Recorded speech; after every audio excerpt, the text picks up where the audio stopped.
ಚಿಕ್ಕ ವಯಸ್ಸಿನಿಂದ ನೀವು ಬಹಳಷ್ಟು ಪರೀಕ್ಷೆಗಳನ್ನ ಕಟ್ತೀರಾ. ಪ್ರತಿಯೊಂದು ಪರೀಕ್ಷೆಯಲ್ಲೂ ನಿಮಗೆ 5ರಿಂದ 10 ಮಾರ್ಕ್ ಎಕ್ಸ್ಟ್ರಾ ಗಳಿಸೋದು ಹೇಗೆ ಅಂತ ನಾನು ನಿಮಗೆ ಹೇಳಿದೆ. ಹೇಗೆ ಅಂದರೆ ನಿಮ್ಮ ಹ್ಯಾಂಡ್ ರೈಟಿಂಗ್ನ ಮೊದಲನೇದಾಗಿ ಇಂಪ್ರೂವ್ ಮಾಡ್ಕೊಳ್ಳಿ. ಎರಡನೇ ವಿಷಯ ಏನು, ಟೀಚರ್ಗೆ ಆನ್ಸರ್ನ ತೋರ್ಸಕ್ಕೆ ಹೋಗಬೇಡಿ, ನನಗೆ ಆನ್ಸರ್ ಗೊತ್ತಿದೆ ಅಂತ ಟೀಚರ್ ತಿಳಿಸಿ ಸಾಕು. ಗೊತ್ತಾಯ್ತಾ? ಇದೇ ಥರ ಇನ್ನೊಂದು ವಿಷಯ ಏನಂದರೆ, ಹಿಂಗೆ ಬರೀತೀರಲ್ಲ, ಸ್ಮಾಲ್ ಎ ನೋಡ್ಕೊಳ್ಳಿ ಹಿಂಗಿರ್ಬೇಕು. B small b, c small c, d small d ನೋಡ್ಕೊಳ್ಳಿ. ಕರ್ನಾಟಕ ಅಂತ ಬಂದಾಗ ಸೆಕೆಂಡ್ ಕೆ ನೋಡಿ ಹೆಂಗಿದೆ, ಫಸ್ಟ್ ಕೆ ಮತ್ತೆ ಸೆಕೆಂಡ್ ಕೆ ನೋಡ್ಕೊಂಡ್ರ ಕರ್ನಾಟಕ ಸ್ಟಾರ್ಟಿಂಗ್, ಆಮೇಲೆ ಮಧ್ಯದಲ್ಲಿ ಪ್ಯಾಂಪ್ಲೆಟ್ ಅಂತ ಬರೀತೀವಿ ನೋಡಿ ಇಲ್ಲಿ, ಪ್ಯಾಂಪ್ಲೆಟ್. ದೊಡ್ಡ ಪಿ ಮತ್ತೆ ಚಿಕ್ಕ ಪಿ ನೋಡಿ ಹೆಂಗಿದೆ, ರಿಸರ್ವ್ಸ್, ರಿಸರ್ವ್ಸ್. ಚಿಕ್ಕಾರು ದೊಡ್ಡ ನೋಡಿ ಹೆಂಗಿದೆ. ದಯವಿಟ್ಟು ನಾವು ತಪ್ಪುಗಳು ಮಾಡೋದಿಲ್ಲ ಅಂತ ತೋರಿಸ್ಕೊಡ್ತೀನಿ, ಅದನ್ನ ಜ್ಞಾಪಕ ಇಟ್ಕೊಳ್ಳಿ. ಎಸ್ ಬರಿಬೇಕಾದ್ರೆ ನೀಟಾಗಿ ಇಷ್ಟು ಬರೀರಿ, ಸ್ಮಾಲ್ ಎಸ್ ಹಿಂಗ್ ಬರೀರಿ, ಇಲ್ಲ ಅಂದ್ರೆ ಹಿಂಗ್ ಬರೀರಿ. ಗೊತ್ತಾಯ್ತಾ? ಮತ್ತೆ ನಾವು ತಪ್ಪು ಮಾಡೋದು ಯು ಅಲ್ಲಿ, ದೊಡ್ಡ ಯು ಹಿಂಗೆ, ಚಿಕ್ಕ ಯು ಹಿಂಗೆ. ವಿ, ದೊಡ್ಡ ವಿ ಹಿಂಗೆ, ಚಿಕ್ಕ ವಿ ಇಷ್ಟೇ. ಕರೆಕ್ಟ್? ಎಕ್ಸ್ ಬರಿಬೇಕಾದ್ರೆ ದೊಡ್ಡದು ಈ ತರ, ಚಿಕ್ಕದು ಈ ತರ.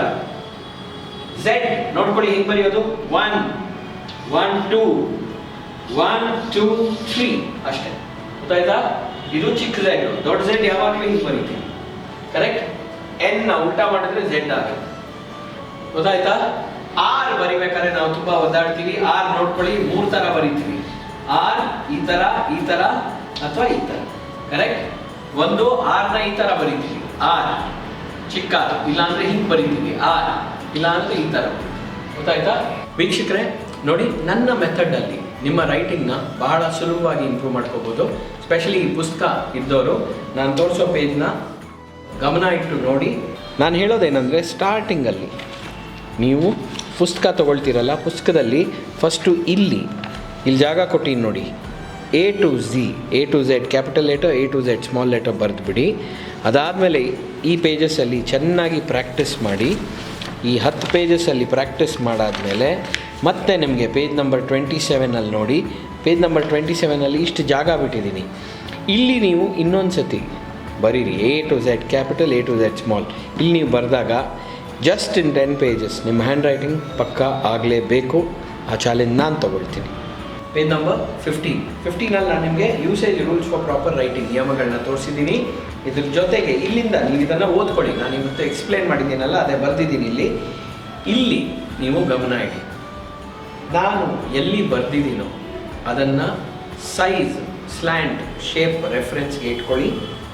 ಎಲ್ಲಿ ನಾನು ಫಿಲ್ ಇನ್ ದ ಬ್ಲ್ಯಾಂಕ್ಸ್ ಥರ ಬಿಟ್ಟಿದ್ದೀನೋ ಅಲ್ಲಿ ನೀವು ABCD ಬರೀಬೇಕು, IJKL ಬರೀಬೇಕು. ಆದರೆ ಯಾವ ರೀತಿ ಬರೀಬೇಕು ಅಂದರೆ, ನಾನು ಯಾವ್ದು ಬರೆದಿರೋದು, ನೀವು ಯಾವ್ದು ಬರೆದಿರೋದು ಅಂತ ಡಿಫ್ರೆನ್ಸ್ ಗೊತ್ತಾ ನೋಡಿ. ಇಲ್ಲಿ ಪೇಜ್ ನಂಬರ್ 17 ತೋರಿಸ್ಕೊಟ್ಟಿರೋ ಪ್ರಕಾರ ನಿಮ್ಮ ಹ್ಯಾಂಡ್ ರೈಟಿಂಗ್ನ ನೀವು ಇಂಪ್ರೂವ್ ಮಾಡ್ಕೋಬೇಕು ಅಂದರೆ, ಇಲ್ಲಿ ಬಿಟ್ಟಿರೋ ಜಾಗಗಳಲ್ಲಿ ನಾನು ಯಾವ ಥರ ಬರೆದಿದ್ದೀನೋ ಸೈಜ್, ಶೇಪ್, ಸ್ಲ್ಯಾಂಟ್ ಪಕ್ಕಾ ಮೇಂಟೈನ್ ಮಾಡಿಕೊಂಡು ನೀವು ಬರೆದ್ರೆ ಬಹಳ ಹೆಲ್ಪ್ ಆಗುತ್ತೆ.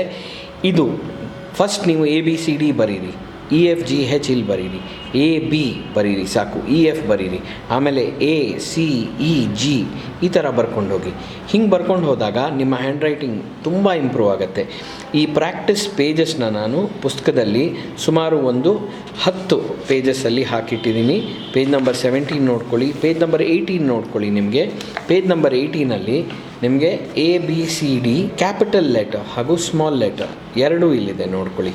ಯಾವ ಥರ ನಾವು ಕ್ಯಾಪಿಟಲ್ ಲೆಟರ್ಸ್ನ ಯೂಸ್ ಮಾಡ್ತೀವಿ, ಯಾವ ಥರ ಸ್ಮಾಲ್ ಲೆಟರ್ಸ್ನ ಯೂಸ್ ಮಾಡ್ತೀವಿ. ನೀವು ಬರೀ ಕ್ಯಾಪಿಟಲ್ ಲೆಟರ್ ಬರೆದ್ರೆ ಸಾಲದು, ನಿಮ್ಮ ಹ್ಯಾಂಡ್ ರೈಟಿಂಗ್ ಚೆನ್ನಾಗಿರುತ್ತೆ ಅಂತ ತಿಳ್ಕೊಂಡ್ರೆ ಸಾಲದು. ಅದು ಎರಡೂ ಒಟ್ಟಿಗೆ ನೀವು ಬರೆದಾಗ ಚೆನ್ನಾಗಿ ಕಾಣಬೇಕು ನೋಡಿ. ಮತ್ತೆ ನಿಮಗೆ ಅಗೇನ್ ಇದೇ ಪ್ರಾಕ್ಟೀಸ್ ಕೊಟ್ಟಿದ್ದೀನಿ. ಹಾಗೂ ಇಲ್ಲಿ ನೋಡ್ಕೊಳ್ಳಿ, ಓನ್ಲಿ ಸ್ಮಾಲ್ ಲೆಟರ್ಸ್. ನೀವು ಸ್ಮಾಲ್ ಲೆಟರ್ಸ್ನ ಪಕ್ಕಾ ಸ್ಲ್ಯಾಂಟ್ ಮೇಂಟೈನ್ ಮಾಡಬೇಕು, ಆವಾಗ ಪಕ್ಕಾ ನೀವು ಬರೀತೀರ, ಚೆನ್ನಾಗಿ ನೀವು ಬರೀತೀರ. ಇಲ್ಲಿ ನೋಡ್ಕೊಳ್ಳಿ, ಇಲ್ಲಿ ಅಷ್ಟು ಚೆನ್ನಾಗಿ ನೀವು ನೋಡಿಕೊಂಡು ಬರೀಬೇಕು. ಗೊತ್ತಾಯ್ತಾ? ನನಗೆ ಒಂದು ಪೇಜ್ನ ಇಮಿಡಿಯೇಟಾಗಿ ಮುಗಿಸ್ಕೊಡ್ತೀನಿ ಅಂತ ಹೇಳಬೇಡಿ. ನೀವು ದಿನಕ್ಕೆ ಬೇಕಾದ್ರೆ ಒಂದೇ ಲೈನ್ ಬರೀರಿ. ಆದರೆ ಪ್ರಾಮಿಸ್ ಮಾಡ್ತೀನಿ, ನೀವು ಬರೀ 10 page capital letters, small letters, fill in the blanks. ಇಲ್ಲಿ ನೋಡಿ, ಕ್ಯಾಪಿಟಲ್ ಲೆಟರ್ಸ್ ಉಲ್ಟಾನೂ ಇದೆ, ನೀವು ಉಲ್ಟಾನು ಬರೀ ಟಾಪ್ ಬರೀಬೇಕು, ಉಲ್ಟಾ ಬರೀಬೇಕು. ನೋಡ್ಕೊಳ್ಳಿ ಇಲ್ಲಿ, ಸರಿಯಾ? ನೀವು capital letters, small letters, capital and small letters ನೋಡ್ಕೊಂಡ್ರ? ಕ್ಯಾಪಿಟಲ್ ಮತ್ತು ಸ್ಮಾಲ್ ಲೆಟರ್ಸ್ ನಾನು ನಿಮ್ಗೆ ಇವಾಗ ತಾನೇ ಹೇಳಿದೆ, ಆರ್ನ 3 ಥರ ಬರಿತೀವಿ, ಎಸ್ನ ಯಾವ ರೀತಿ ಬರೆಯೋದು ಅಂತ ಇದೆಲ್ಲ ತೋರಿಸ್ಕೊಟ್ಟಿದ್ದೀನಿ. ಇದನ್ನು ನೀವು ಫಾಲೋ ಮಾಡಿದ್ರೆ ನಾನು ಪ್ರಾಮಿಸ್ ಮಾಡ್ತೀನಿ, ನೀವು ಈ ಪೇಜಿಗೆ ಬರೋ ಅಷ್ಟೊತ್ತಿಗೆ ಕಂಪ್ಲೀಟ್ ಪ್ರಾಕ್ಟೀಸ್ ಮಾಡಿ ನೀವು ಈ ಪೇಜಿಗೆ ಬರೋ ಅಷ್ಟೊತ್ತಿಗೆ ಗ್ಯಾರಂಟಿ ನೀವು ಪರ್ಫೆಕ್ಟ್ ಆಗಿರ್ತೀರಿ. ಕರೆಕ್ಟಾ? ಇಲ್ಲಿ ನೀವು ಮತ್ತೆ ಒಂದ್ಸತಿ A to Z capital letters A to Z small letters ಬರೆದಾಗ ಐ ವಿಲ್ ಪ್ರಾಮಿಸ್ ಯು ನಿಮ್ಮ ಹ್ಯಾಂಡ್ ರೈಟಿಂಗ್ ಅಜ್ಜಗಜ್ಜಾಂತರ ಇಂಪ್ರೂವ್ಮೆಂಟ್ ಕಾಣಿಸಿರುತ್ತೆ. ಕರೆಕ್ಟ್? ಸೊ ದಯವಿಟ್ಟು ನನ್ನ ಮೆಥಡ್ನಲ್ಲಿ ಹ್ಯಾಂಡ್ ರೈಟಿಂಗ್ನ ಇಂಪ್ರೂವ್ ಮಾಡ್ಕೊಳ್ಳೋ ಪ್ರಾಕ್ಟೀಸ್ ಇಮಿಡಿಯೇಟಾಗಿ ಶುರು ಮಾಡಿಬಿಡಿ.